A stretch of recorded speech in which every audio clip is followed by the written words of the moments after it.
που είχαμε χρησιμοποιήσει στον πρόλογο του λεξικού μας και μας είχε δημιουργήσει αρκετά προβλήματα, ακολουθεί μία συνολίδα εκπαιδευτικών, οι οποίοι παρακολούθησαν και το έργο του Τριανταφυλλίδη και το έργο του Ιδρύματος.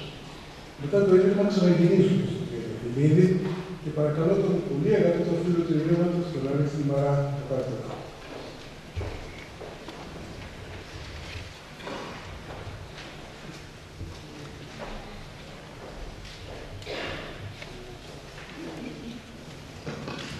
Κυρίες και κύριοι, επιτρέψτε μου να αρχίσω προσωπικά εκφράζοντας τις πολύ θερμές ευχαριστίες μου στο Διοικητικό Συμβούλιο του Ιδρύματος που μου έκανε την εξαιρετική τιμή να με καλέσει, νομίζω μόνο να νέο, που μάλλον είναι συνδικός.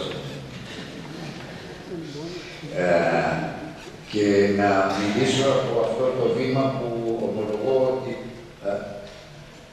καινούριος φοιτητής είχα έρθει εδώ για να δω τα ιερά τέρατα της εποχής εκείνης και ονειρευόμουν πάντα να μπορέσω κάποια στιγμή να μ' αξιώσει ο Θεός να κάνω την εμφάνισή μου σε ανάλογη περίσταση. Ευχαριστώ πάρα πολύ. Η ανακοίνωσή μου θα προσπαθήσω να εστιάσει στο πώς ο Τριανταφυλλίδης μέσα από ενέργειες περισσότερο παρά με λόγια εκδήλωσε την πίστη του ότι ο δημοτικισμός πέρα από το γλωσσικό, θα έλεγα και πέρα από τα παιδαγωγικά, εξέφραζε μια έννοια με πολύ ευρύτερο περιεχόμενο. Αυτός ο ευρύς δημοτικισμός θα έπρεπε μάλιστα να κατευθύνει στο σύνολό της την εθνική προσπάθεια στον τομέα της εκπαίδευσης. Όσα θα πω δεν είναι καινούργια. Ελπίζω απλώς να φωτίσουν λίγο περισσότερο το θέμα, ίσως και να θυμίσουν ορισμένες όψεις του που προφανώς δεν αποτελούν κοινό κτήμα ούτε και σήμερα ακόμα. Η σύνθεση λοιπόν του μέρους με το όλον, την οποία έκανε ο Τριανταφυλλίδης, είναι σαφής και απλή. Ένα συγκροτημένο, ελεύθερα αναπτυσσόμενο νεοελληνικό εκφραστικό όργανο αποτελούσε προϋπόθεση για την ανάδειξη του νέου ελληνισμού ως αυτόνομης ελληνικής πολιτισμικής αξίας. Η εστίαση στο παρόν προϋπέθεται και ζωντανό εν λειτουργία και όχι τεχνητά επιβαλλόμενο εκφραστικό όργανο. Επισημαίνει μάλιστα ότι από τις αρχές του 20ου αιώνα και ύστερα η κοινωνία, παραθέτω, εν αγώνια γύρευε σκύβοντας μέσα της να βρει τον εαυτό της και ότι ως μέρος αυτής της αναζήτησης τελικά ο δημοτικισμός πήρε συνειδητά πλατύτερη κοινωνική σημασία. Ο Τριανταφυλλίδης αναγνωρίζει επίσης ότι την πρώτη κίνηση, ύστερα από διάφορες θεωρητικές τοποθετήσεις, την έκανε ο Δερμούζος την τριετία 1908-1911 στο Βόλο. Γιατί εκεί, στο ανώτερο δημοτικό παρθεναγωγείο που του είχε ανατεθεί να διευθύνει, όρισε ότι οι μαθήτριές του έπρεπε να γνωρίσουν τον ελληνικό πολιτισμό στην εξέλιξή του, στις μεγάλες περιόδους του από την αρχαιότητα στη Βυζαντινή και την νεότητα. Βάση όμως, έλεγε, και εδώ είναι η ανατροπή, βάση όμως, αφετηρία και τέρμα ήταν ο νέος ελληνισμός, η σύγχρονη κοινωνία και τα προβλήματά της.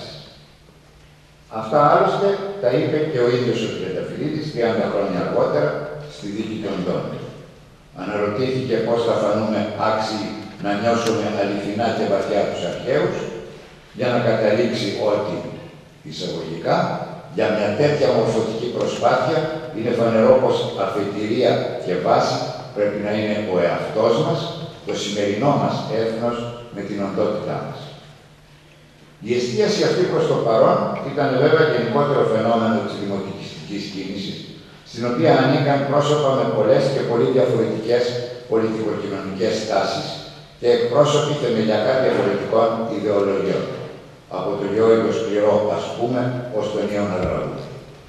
Ανάμεσά τους και συγκεκριμένοι κλασικοί φιλόλογοι, όπως ο Γιώτα Θήκα Κακρίτης. Όλοι όμως, και δεν αναφέρομαι σε συλλογικές τοποθετήσεις, όλοι, ο καθένας από τη σκοπιά του και ο καθένας με τον τρόπο του, συνέκριναν στο ενδιαφέρον τους, κάποτε και το πάθος τους, για τη Νέα Ελλάδα. Επιμένω στη σύγκληση και στη συσχέτιση, γιατί βλέπω εδώ την έκφραση μιας προσπάθειας που και σήμερα, έναν αιώνα αργότερα, δεν φαίνεται να έχει ουσιαστικά μετακινηθεί από τη θέση στην οποία βρισκόταν τότε. Αναφέρομαι στις συνθήκες και ιδίως τις νοοτροπίες που θα ανέτρεπαν την αντίληψη, δανείζομαι τη σκέψη και τους νεολογισμούς του Δημήτρη Μαρονίτη, που θα ανέτρεπαν την αντίληψη σύμφωνα με την οποία η αρχαιογλωσσία θεωρείται αυθαίρετα πρότυπο και μέτρο ελέγχου της νεογλωσσίας και ακόμα χειρότερα της νεογνωσίας. Προσθέτω παρενθετικά, γιατί πολλοί είναι και σήμερα έτοιμοι για παρεξήγηση, πως κανένας συνειδητός δημοτικιστής δεν αρνήθηκε ποτέ την παιδευτική αξία της αρχαιογνωσίας. Εκείνο που αρνήθηκαν και εξακολουθούν να αρνούνται είναι η υποταγή του νέου στο αρχαίο, η περιφρόνηση του παρόντος στην αντιπαράθεση του με το παρελθόν.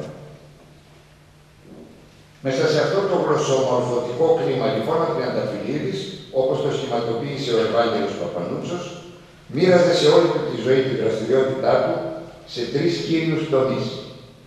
Εισαγωγικά, τη μελέτη της νέας κοινής, στο διαφωτισμό του εκπαιδευτικού κόσμου και του κοινού για το γλωσσικό ζήτημα και τρίτο, στη συγγραφή σχολικών βιβλίων για τη γλωσσική διδασκαλία. Από τους τρεις αυτούς τομείς, οι δύο τελευταίοι είναι που συνδέονται πιο άμεσα με το σημερινό θέμα. Πιστεύω μάλιστα ότι τα πράγματα επιτρέπουν να διευρύνουν την έννοια του διαφωτισμού πέρα από το γλωσσικό και να άρω τον περιορισμό των σχολικών από τα βιβλία. Η πληρέστερη έκφραση λοιπόν της προσπάθειας για τον διαφωτισμό είναι βέβαια η δουλειά του Τριανταφυλλίδη στο πλαίσιο του εκπαιδευτικού ομίλου. Άλλωστε και ο ίδιος ο όμιλος, ένα χρόνο μετά τη σύστασή του, οπότε εγκαταλείφθηκε ο στόχος της ίδρυσης πρότυπου σχολείου, έκανε την υπέρβαση του γλωσσικού στην οποία αναφέρεται και έθεσε νέο σκοπό. Τον προσδιορίσε και ο ίδιος ο Τριανταφυλλίδης. Σκοπός, λέει, ήταν τότε ο όμιλος να διαφωτίσει τους δασκάλους και την κοινωνία για την ανάγκη που είναι να γίνει εκπαιδευτική αναμόρφωση, τον όρο τον επεσήμανε ήδη ο Μαρονίτης, να γίνει η εκπαιδευτική αναμόρφωση σε επιστημονικές και στις αλήθεια εθνικές επάνω βάσεις. Προσέξτε την αποφυγή περιορισμού στο γλωσσικό και ότι εδώ ο λόγος είναι πια για εκπαιδευτική αναμόρφωση, για επιστημονικές και εθνικές βάσεις, ίσως της γλώσσας και του σχολείου, αλλά προφανώς όχι μόνο αυτής. Διαφέρει συχνά η συνειδητοποίηση ότι τουλάχιστον στη διάσταση του χρόνου, ο ρόλος του Τριανταφυλλίδη στον όμιλο ήταν ιδιαίτερα μεγάλος. Γιατί τα πράγματα δείχνουν ότι την ηγεσία του ομίλου, ιδίως στην κυριότερη δραστηριότητά του, την έκδοση του δελτίου, την άσκησαν οι τρεις μεγάλοι περισσότερο διαδοχικά παρά συλλογικά. Πρώτα ο Δελμούζος, όσο οι άλλοι δύο ήταν ακόμη στη Γερμανία, ύστερα για το μέγιστο διάστημα ο Τριανταφυλλίδης και τέλος, ως τη διακοπή της έκδοσης το 1925, ο Γλινός. Έτσι, ο Τριανταφυλλίδης είχε την ευθύνη του περιοδικού για τους 7 από τους 11 τόμους που κυκλοφόρησαν. Αυτά είναι τα όρια και της ενεργητικής του συμμετοχής στον όμιλο. Από το 1912, οπότε, για να επαναλάβω μια πολύ χρησιμοποιημένη διατύπωση του Δελμούζου, πέφτει σαν ανεμοστρόβιλο στον όμιλο, ως το 1922, όταν μετά την έκδοση του ένατου τόμου του δελτίου, δεν πάτησε, κατά τη δική του έκφραση, ξανά στις αίθουσες του. Θα περιορίσω τις παρατηρήσεις μου στα σχετικά με το δελτίο, αν και όσοι έχουμε έστω και μικρή εμπειρία από ό,τι συνεπάγεται η έκδοση ενός επιστημονικού περιοδικού, γνωρίζουμε ότι η σύνθεση κάθε τεύχους εξαρτάται από πολλούς και πολύ ποικίλους παράγοντες. Το λέει και ο ίδιος ο Τριανταφυλλίδης, πως από την πρώτη μέρα που ανέλαβε, φάνηκε όλο και περισσότερο πόσο δύσκολο ήταν να εξασφαλιστεί η απαραίτητη συνεργασία στο περιοδικό, διαβάζω το του κειμένου, και να ακολουθήσει το δελτίο τον χαραγμένο δρόμο. Παρ' όλα αυτά, κατά κανόνα, ιδίως σε κάποιο βάθος χρόνου, η σύνθεση του όποιου περιοδικού απεικονίζει τους προσανατολισμούς του επιμελητή. Τολμώ λοιπόν να αντλήσω από τους πίνακες περιεχομένων των τόμων του δελτίου, όσους επιμελήθηκε ο Τριανταφυλλίδης, κάποια συμπεράσματα για την υφή αυτής της διαφώτισης, στην οποία απέβλεπε επίμονα ο ίδιος. Διαβάζω ενισχυτικά πάλι δικές του τοποθετήσεις για το δελτίο. Το περιεχόμενό του προσπαθήσαμε να μένει πάντοτε στο ύψος ενός επιστημονικού περιοδικού, απλώθηκε σε κάπως πλατύτερα όρια, που χωρίς και έτσι να ξεφεύγει από τον εκπαιδευτικό χαρακτήρα του, δέχεται ευκολότερα μελέτες λογοτεχνικές, γλωσσικές και φιλοσοφικές, που έτσι παρουσιάζουν το δελτίο ως ένα όργανο του δημοτικισμού. Κλείνουν τα εισαγωγικά. Προφανώς εννοεί όργανο όχι στενά, περιοριστικά, γλωσσοπαιδαγωγικό.